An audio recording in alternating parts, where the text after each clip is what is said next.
So I invite Dr. Dhanashree Ratra to speak on extreme trauma.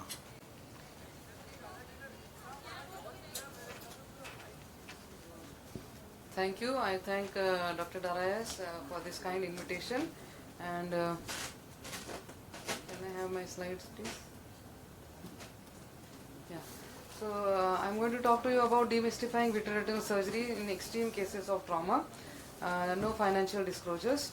So it is before we start, I would just like to tell you that it would be good to familiarize oneself with this new standardized classification of ocular trauma terminology.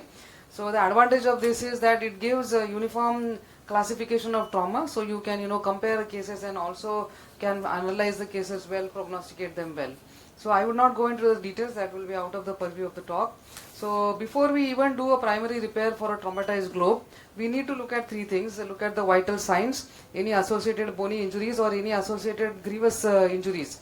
So in case the patient has any unstable vital signs, impaired mental status or some other non-ocular serious injuries, the patient needs to be shifted to the appropriate institution for management of these. Then comes to the eye injury. If the eye injury, after the brief history and examination, if the globe is open, then an urgent globe repair needs to be done. Imaging can sometimes help in situations where it is not apparent immediately whether there is globe rupture, and even after the imaging also, if there is doubt, then always exploratory surgery can be undertaken. So what is the timing of vitrectomy in these situations? What time is the ideal time? Should you do it at the time of primary repair? The advantages in this situation is that there is no fibrovascular proliferation at this time, and there is also less chance of infection. But the problems are that there is often poor visualization because the cornea is edematous and hazy. There is a lot of bleeding, the tissues are inflamed and edematous, and also there is inability to assess completely the damage. So it might not be very easy to do the vitrectomy. The advantage also of waiting is here you can see in this ultrasound. The first ultrasound is immediately after the injury, and you can see there is a lot of intraocular disorganization, and actually you cannot say what is the retina and what is happening to it. And the same patient, after 2 weeks of waiting and watching, you can see that the vitreous cavity is almost clear. You can at least now see that there is some shallow retinal detachment, and now it is easy to assess and also do the surgery in this situation. But there is a problem that if you wait, there is a possibility that the patient might have fibrovascular proliferation. Now this is because of vitreous incarceration into the injury, and this gets enhanced in the presence of blood, lens material and inflammation. So this fibrovascular proliferation may exert traction on the posterior retina, causing posterior detachment or anterior detachment, or it can cause traction on the ciliary body, or it can also cause a pupillary membrane. So what the indications for early, late and delayed vitrectomy would be: early vitrectomy, which is done within 72 hours, is basically for endophthalmitis, for toxic intraocular foreign bodies and for retina detachment. Late vitrectomy, that is 3 to 14 days, is for again retinal detachment, lens injury, severe vitreous hemorrhage, double perforating injury or intraocular foreign body. And delayed vitrectomy, where you can delay it for 3 weeks or more, is for other causes such as pupillary membrane, dislocated lens, ghost cell glaucoma, RD, pucker and vitreous opacity. So before you do vitrectomy, preoperative evaluation is very important. Assessment of whether the patient has perception of light or no. Consent needs to be taken. Associated injuries and anterior segment evaluation is important because you may have to plan for further surgery such as cataract removal, penetrating keratoplasty, etc. And then posterior segment assessment. However, often the posterior segment is difficult to assess because of cataract, bleeding, etc. And here comes the role of imaging. You can do ultrasound or a CT scan. It can help you to ascertain the retinal status, presence or absence of any posterior globe rupture, the vitreoretinal relationship, presence of any intraocular foreign body, dislocated lens or IOL, and choroidal detachment. Now this will help you in planning of the surgery, in getting the appropriate instruments ready, and also for prognostication. So you can give the approximate prognosis to the patient and the relatives. So we'll come to a few general principles of surgery. So often the cornea might be very much sutured and injured, but you can still have a fairly good view. So not all patients may end up with penetrating keratoplasty. Make sure that the wound is watertight before you begin vitrectomy. Now here you see that the wound is actually leaking. There is some iris which is stuck onto the wound, and once the iris is freed, you can see there is a leakage. So one must always make sure that the wound is watertight. So you may have to do some resuturing of the wound in this situation, and then go ahead with vitrectomy. Sclerotomy planning is again very important. The site of sclerotomy should be at a safe distance from the repaired wound, and it should also have a good access to the wound as well as to the posterior pole. Infusion cannula placement again also needs to be given some consideration. It should be away from the maximum choroidal elevation, and sometimes you may have to use a 6 mm cannula or an AC maintainer. So here this on the left side you can see that the inferior 180 degree there is a wound. So all the three sclerotomies I have given in the superior clock hour, and there's on the right side you can see the AC maintainer is being used. Now this is a situation where there is a suprachoroidal hemorrhage because of trauma. There is large choroidals, and I am actually using an MVR knife to relieve some of the suprachoroidal hemorrhage. So you can see immediately some blood stained fluid is coming, and actually I am using a hybrid approach where I am using a 20 gauge infusion cannula, but you can use this is a 6 mm cannula, but you can also use the MIVS cannula which are now available. And once the cannula is inside visible, then only you proceed with surgery.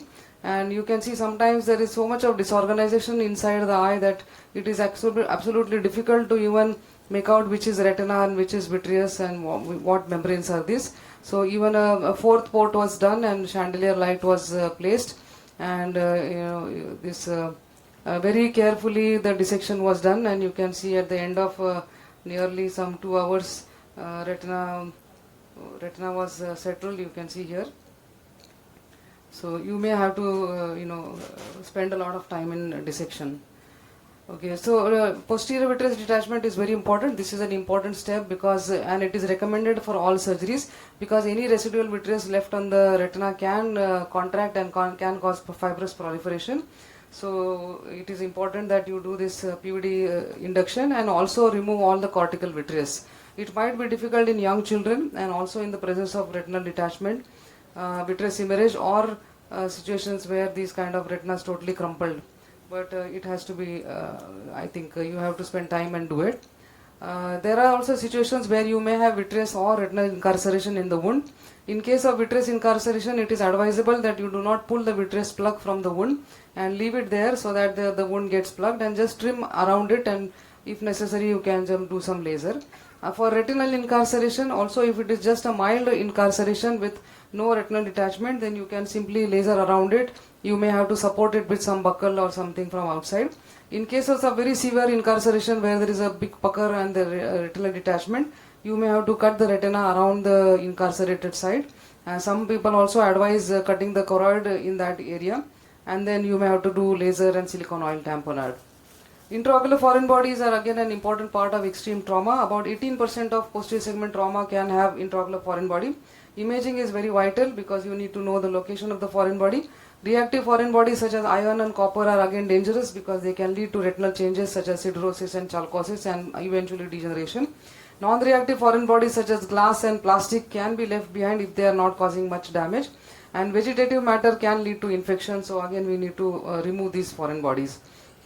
Before you remove, the considerations are most important is the location, whether it is intravitreal on the retina and whether it is fixed or mobile or it is a subretinal. The nature of the foreign body, whether it is magnetic or non-magnetic, and the route that is required to remove the foreign body, whether it is anterior, that is a scleral tunnel or limbal, or with the pars plana, or posterior. So this is a small algorithm which maybe I can walk you through this. So you do pars plana vitrectomy, either 23 or 20 gauge. And if the foreign body is intravitreal, then you remove the vitreous above the foreign body and below, then remove the foreign body. Foreign bodies which are smaller than 5 mm can be removed through the sclerotomies after enlarging the sclerotomy by using either magnet for a magnetic foreign body or forceps. Foreign bodies which are larger than 5 mm, they need to be removed through the limbus. So you may sometimes have to do a cataract surgery as well in this situation. Foreign bodies which are on the retinal surface may be encapsulated. So in this situation you need to cut the capsule over the foreign body, but do not tease the capsule from the retina because it is very densely adherent and you may end up causing retinal breaks. So once the capsule is opened, you can free one edge of the foreign body and then can use either a forceps or a magnet to lift the foreign body out. If there are any retinal holes around, they need to be lasered before you remove the foreign body. Either subretinal or extraocular foreign bodies are best removed from outside external route, and you may have to put a scleral buckle at this position. So these are just two cases of extreme foreign body, where one foreign body there is a large bullet which is removed in an open sky manner because it is too large to do anything else. And this is one another foreign body which is again a very thick glass piece, which also again had to be removed. Sorry, maybe I can just fast forward. Yeah. Sorry. Okay. Maybe I can just go quickly. Suprachoroidal hemorrhage is again another, but maybe I will not go through. Post-traumatic endophthalmitis, again, it's outside this talk, and maybe somebody will cover. Just one small tip about the no light perception eyes. So often we come across situations where there is no light perception. So these three things are to be ruled out. That is optic nerve avulsion, optic nerve transection, and profound loss of intraocular contents. If these three things are there, then this is obviously a non-salvageable eye, and you should not touch these eyes. But sometimes the patient may have no PL because of impaired cognitive status, or because they are children. Patient might be under the influence of alcohol, or very dense hyphema or vitreous hemorrhage, choroidal hemorrhage, and retinal detachment can also sometimes patient may present with NPL to begin with. And there are some situations, some authors have reported some visual recovery in these patients. However, a caution that you have to assess case by case, and if you think it is going to be useful, can try salvaging the eye. So take home message would be that this extreme trauma situation is often less than ideal. There are many challenges, and you may have to improvise during surgery and thinking on one's feet. One must be ready with plan B, expect the worst, and always try to salvage the globe. Even if it is a very badly traumatized, you can do a wound repair and then later on try to see how it can be best salvaged. The best time to intervene for retinal surgery is about 10 to 15 days after trauma, and there are varied outcomes, and sometimes useful vision can be recovered. Thank you so much. Thank you so much, ma'am, for that wonderful overview of trauma. Are there any questions for Dr. Dhanashree, because she'll be moving to another session after this? Yeah, Dr. Ajay. In the meantime, I think Dr. Gagan can get ready with Dr. Dhanashree, can you suggest the brand of intraocular forceps to remove large foreign bodies? Okay, brand. So we used to have the Grishaber forceps, which was a 19 gauge intraocular foreign body forceps. Long time back and very expensive, and I don't think it's available anymore. Then recently, I think there is one forceps which is designed by Dr. Manish Bape, which has got some basket-like thing, but I don't know which company is manufacturing that. I've used that. Although I've used that. I've used that, not very effective. Not very effective. Okay, then I am not aware of any. You are aware of any other foreign body forceps? Serrated forceps, I know, but if the foreign body is very large, it's very difficult. Sometimes you have to bring it anteriorly, and I've even sometimes used the normal forceps once you brought it anteriorly and made a big corneal section. Once you're trying to do the handshake thing and it's not appropriate forceps you have, it's very difficult. They tend to fall down. MIBS, it is more challenging. Yeah. The forceps which Dr. Dhanashree is talking about, that is quite effective. The Dr. Manish, which is called the basket one. So that's also best used with the handshake technique. If you bring it up the foreign body, and then with the handshake, if you try and envelop it with the basket, then it works well. Unless it is too small and drops, but usually don't try to pick it up from the surface of the retina with the basket, but do your handshake with that. So it works in that condition. Ritesh? I was about to say what Dr. Praveen Jain rightly said. We also had issues with buying a forceps and finally settled with Dr. Manish's forceps. Pick it up with suction, get it up to a mid-vitreous cavity, and then transfer it to the Dr. Baba's. And that, don't initially try to pick it up. Because otherwise it's very difficult with that. Those prongs are not that strong to initially straight away pick it up from the surface. Yes, So and you then can put a chandelier. you need to align the axis of the foreign body with your sclerotomy. And if the patient is aphakic or something, then don't hesitate in making a separate corneal entry and removing it. Yeah, because always the drag on the sclerotomy and all that is quite a bit. And sometimes you can make a separate sclerotomy also to remove it so that you don't disturb it again and again, and it close it securely. Don't use it as your active sclerotomy afterwards, because otherwise it will go on, vitreous goes on to life. Ritesh? 20 gauge. Yes, sir. Which has a better strength. Yeah. Will help. I think so. Advanced sclerotomy. And make it 20 gauge. I Yes, think yes. that's a very good idea. Anyway, these forceps are all 1920 only. They don't come in MIBS. So you anyway have to our enlarge foreign them. body forceps we use are 19 gauge, Yes. the good old ones. Yeah. You don't have Other to ones are the outside the purview. worry about, you don't have to think of MIBS for this situation. Yes. So Special for situation. foreign body, anyway, you will have to convert. Enlarge it. Yeah. Dr. Ritesh's last question, then move on. Dr. Dhanashree, if you have a scleral tear which is going beyond the muscle insertions, that is, what would be your cutoff to take it up for vitrectomy with vitreous hemorrhage? And just if the cornea is reasonably clear, would you do it still, like repair it, do it day 2, day 3, if it is No, no. crossing the muscle insertion? Yes, yes. No, provided the initial wound repair has been done, Yeah. even though it is going right up to the equator, the wound repair is the first step. And I would not do the second surgery immediately, because in this situation the eye will be really very much edematous, inflamed, and it will be difficult. So wait for some time. Anyway, there is going to be retinal incarceration and all, so you may have to cut the retina around that. But definitely can try to salvage, because whatever you can salvage, that patient will have that much vision. So I would take up the patient, but not immediately, probably 10 days to 2 weeks later, or maybe one week to 10 days later. Yeah. Thank you. One quick question for sir. Yes, sir. Large foreign body.